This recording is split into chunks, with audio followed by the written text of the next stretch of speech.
I would like to be remembered as a person who wanted to be free, so other people would be also free. Memories of our lives, of our works, and our deeds will continue in others. Racism is still with us, but it is up to us to prepare our children for what they have to meet, and, hopefully, we shall overcome. You spend your whole lifetime in your occupation, actually making life clever, easy and convenient for white people. But when you have to get transportation home, you are denied an equal accommodation.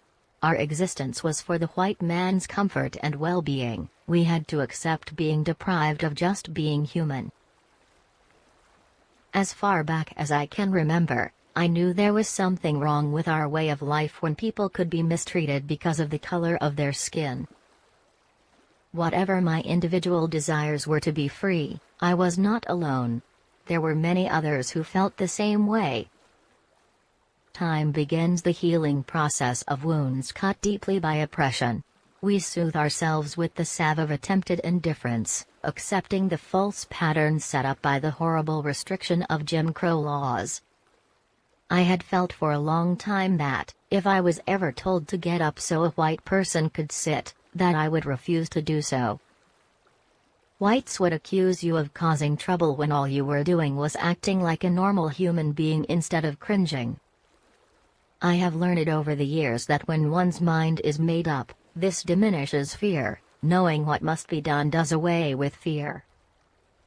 People always say that I didn't give up my seat because I was tired, but that isn't true. I was not tired physically. No, the only tired I was tired of giving in.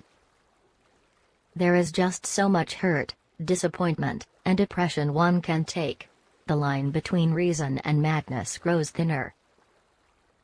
Have you ever been hurt and the place tries to heal a bit, and you just pull the scar off of it over and over again? I don't think well of people who are prejudiced against people because of race.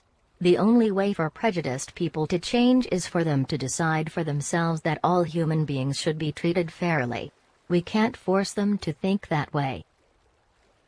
Differences of race, nationality or religion should not be used to deny any human being citizenship rights or privileges.